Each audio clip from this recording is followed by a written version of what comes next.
नमस्कार, इंडिया पक्ष में आपका स्वागत है। मैं आपके साथ रविंद्र कुमार से संवाददाता है मेरे सहयोगी प्रजापति नरेंद्र कुमार छोटी काशी अनूपसर से इस समय पर जुड़े हुए हैं। छोटी काशी अनूपसर के गंगा तट पर श्री कांति प्रसाद सरस्वती शिशु मंदिर के सभागार में यहाँ पर एक बहुत विशाल प्रभात फेरी निकाली जा रही है और कलश यात्रा बड़ी तीव्र निकाली जाएगी। तो यहाँ पर हमसे जुड़ी हुई हैं बरसाना से आई हुई श्रीमद भागवत आचार्य, तो उनसे हम कुछ जानकारी प्राप्त करते हैं। राधे राधे। जय श्री राधे। मैं आपसे सवाल पूछा, श्रीमद् भागवत है क्या? श्रीमद् भागवत श्रीमद् वेदव्यास जी महाराज की अंतिम रचना है। हमारे यहाँ श्रीमद् भागवत को चतुर्थ प्रस्थान माना है। हमारे यहाँ श्रीमद् भागवत को पंचम पुरुषार्थ का प्रतिपादक माना है। और श्रीमद् भागवत वो संगीता है परमहंसों की।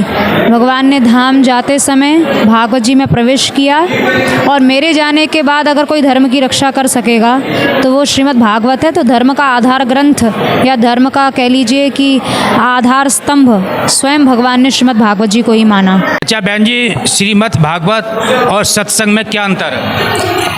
सत्संग यानी सत की चर्चा। भागवत भी सत्संग है, रामचरितमानस भी सत्संग है, भगवत गीता पर कहा जाने वाला प्रवचन भी सत्संग है। तो भागवत ग्रंथ का नाम है और सत्संग किसी भी विषय पर आधारित हो सकता है। तो भागवत के ऊपर भी सत्संग हो सकता है, किसी भी ग्रंथ के ऊपर सत्संग हो सकता है। तो मेरा सवाल आपसे ये है कि भगवान की गई पूजा से प्रसन्न रहते हैं या किए हुए परमार्थ से राजी होते हैं? हमें लगता है कि इन दोनों चीज़ों में हमें अंतर नहीं देखना चाहिए, क्योंकि भगवान ने भक्ति का मतलब के केवल एक पर्टिकुलर एक्टिविटी को भक्ति नहीं कहा है, एक किसी क्रिया विशेष का नाम भक्ति नहीं दिया है। अगर आप भगवत गीता में देखेंगे तो सद्गुणों के समुच्चय को ही भक्ति नाम दिया है, जिसमें बहुत सारे गुण, बहुत सारे नैतिक मूल्य आते हैं। जैसे आप अगर भगवत गीता के बारे में अध्याय में देखेंगे तो अद्वेष्टा सर्वभूतानां मैत्र करुण एव च। भगवान ने वहीं से बताना आरंभ किया कि जो किसी से द्वेष नहीं करता, जो सबसे मैत्री रखता है, जो सुख दुख में समान रहता है, जो कि किसी से कोई अपेक्षा नहीं रखता, कामना नहीं करता, उन सारे गुणों से मैं प्रसन्न होता हूँ। तो भक्ति किसी पर्टिकुलर क्रिया का नाम नहीं है, भक्ति सद्गुणों का समुच्चय है और भगवान को केंद्र में रख के कोई भी की गई क्रिया को आप भक्ति योग बना सकते हैं। अर्जुन के लिए तो युद्ध करना भी भजन हो गया, रैदास जी के लिए जूता गांठना भी भक्ति योग हो गया, कबीरदास जी के लिए ताना बाना बुनना भी भक्ति हो गया। तो पर्टिकुलर क्रिया का नाम भक्ति नहीं है, भगवान को सेंटर में रख के भगवान के निमित्त किया गया कोई भी कार्य आप भक्ति योग बना सकते हैं। अच्छा, एक व्यक्ति कहीं पूजा करने जा रहा है, एक व्यक्ति कहीं पूजा करने जा रहा है और अचानक ही उसको कहीं ऐसा है लोगों की सेवा करनी जाए तो पहले पूजा करे या ऐसा है की सेवा करे? नहीं, आप इसका उदाहरण देख सकते हैं। संत एकनाथ जी ने क्या किया था, रास्ते में जो जा रहे थे रामेश्वर में शंकर जी का अभिषेक करने, लेकिन रास्ते में प्यासे गधे को उन्होंने पानी पिलाया और शंकर जी ने स्वयं कहा कि आज एकनाथ के पानी से मैं जितना संतुष्ट हुआ हूँ वो इतने सालों से जो हमारे ऊपर जलाभिषेक हो रहा था मैं उससे भी तृप्त नहीं हुआ। तो ऐसा तो हमारे शास्त्रों ने कहीं नहीं कहा कि आप असहायों की उपेक्षा करिए और फिर मंदिर जाइए। तो दोनों चीज़ों की अपनी अपनी एक आवश्यकता है और महत्ता है, दोनों का अपना अपना एक स्थान है, किसी को रिप्लेस नहीं किया जा सकता, तो दोनों का महत्व आवश्यक है। जब छोटी काशी अनूपसर में श्रीमद् भागवत कथा करने आप आ रही हैं तो उस पर क्या कहना चाह रहे हैं, और एक भव्य कलश यात्रा निकालने जा रही है, इस पर क्या कहना चाह रही हैं? मेरा यहाँ आना पहली बार हुआ है, नाम बहुत सुना था, बड़े आध्यात्मिक नगरी है और अब अनुभव करने का मौका मिलेगा। तो बस जितने दर्शक हैं आपके उन सबसे बस यही आग्रह है कि सब लोग ज़्यादा से ज़्यादा सत्संग सत्र में पहुँचें और मानव जीवन को धन्य करें, क्योंकि सत्संग ही एक ऐसा विषय है जो हमेशा हम लोगों का मार्गदर्शन करता रहा है और करता रहेगा। और आज के इस आपाधापी युक्त जीवन में हर एक व्यक्ति को एक प्रेरणा, एक मार्गदर्शन की, और उसमें भी स्वच्छ मार्गदर्शन की बहुत बड़ी आवश्यकता है, क्योंकि एक बड़ी त्रासदी है इस युग की कि विशुद्ध सत्संग मिलने भी बंद हो गए। लोगों ने सत्संग को भी एक मनोरंजन का विषय बना लिया। तो मैं यही कहूँगी कि हम लोग श्री मान मंदिर बरसाना से आए हैं और बरसाना यानी परम पूज्य सद्गुरुदेव हमारे श्री श्री रमेश बाबा जी महाराज, जिनके संरक्षण में आज 65,000 गायों की सेवा हो रही है, उनके यहाँ जितने भी भागवत प्रवक्ता हैं सब निष्काम भाव से कथा करते हैं। और जो व्यक्ति निस्वार्थ भाव से समाज को कुछ दे सकता है वही समाज की सच्ची सेवा कर सकता है। तो हम लोग विशुद्ध सत्संग का भाव लेके ही यहाँ आए हैं ताकि लोगों को भक्ति लाभ हो। तो ज़्यादा से ज़्यादा लोग संख्या में पधारें और लाभ लें, यही आग्रह है। अच्छा महाराज जी, श्रीमद् भागवत कथा से जो आपको अनुभव प्राप्त हुआ है भगवान के प्रति, आप उसे संक्षिप्त में बताएं। भागवत शब्द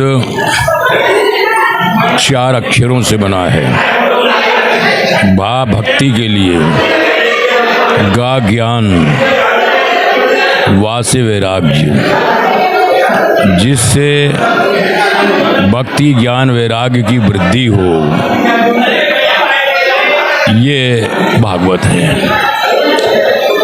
और जो भागवत का आश्रय लेते हैं उनको ये विरासत के रूप में संपत्ति प्राप्त हो जाती है।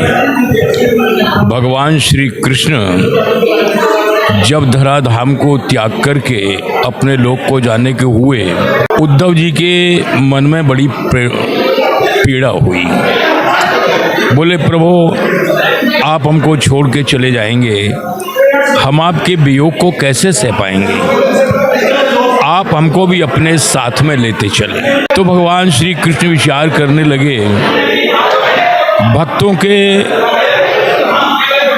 उद्धार के लिए, उनको सांत्वना देने के लिए मुझे भी कुछ करना चाहिए। और लिखा है, स्वकीयम भवेत तेज तच्च भागवते दधात।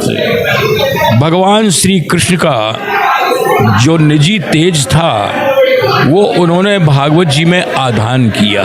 तब से ये भागवत साक्षात भगवान श्री कृष्ण का वांग्मय विग्रह बोली जाती है। अच्छा महाराज जी, मेरा एक सवाल है आपसे कि एक तरफ श्रीमद् भागवत हो रही है, एक तरफ सत्संग हो रहा है, जबकि दोनों एक चीज़ है, तो भक्त के लिए सत्संग में पहले जाना चाहिए, श्रीमद् भागवत में जाना चाहिए? सत्संग है किस चीज़ का? सत्संग का मतलब है सज्जनानाम संग इति सत्संग। सत्पुरुषों का जो संग होता है और वो संग भगवान के ऊपर ही आधारित होगा। अगर उसके आधार केंद्र बिंदु भगवान नहीं है तो वो सत्संग नहीं है। सत्संग पावरफुल वो होता है जो जिससे आसक्तियों का नाश हो जाए। सर्वसंगापोहि माम, वो है सत्संग। आसक्तियाँ हमारी बनी हुई हैं, वर्ल्डली अटैचमेंट हमारे बने हुए हैं, तो सत्संग से कोई लाभ नहीं होगा। और वो ऐसे महापुरुषों का जब संग होगा तभी वो संभव हो सकता है, अन्यथा नहीं। पहले कौन सा कार्यक्रम अटेंड करना चाहिए, सत्संग या श्रीमद् भागवत? भाई देखो, सत्संग करेंगे तो भागवत की प्राप्ति होगी और भागवत का जब श्रवण करेंगे तो आपको अच्छा संग मिलेगा ही मिलेगा, सत्संग मिलेगा ही। इन दोनों का एक दूसरे को अन्योन्य आश्रित संबंध है। बिना सत्संग के भागवत की नहीं होगी प्राप्ति, और बिना भागवत के जो है सत्संग भी वो पावरफुल नहीं होगा। अगर आप ये वीडियो YouTube पर देख रहे हैं तो हमारे चैनल को सब्सक्राइब कर बेल आइकन जरूर दबाएं। साथ ही अगर Facebook पर देख रहे हैं तो हमारे पेज को फॉलो करना ना भूलें।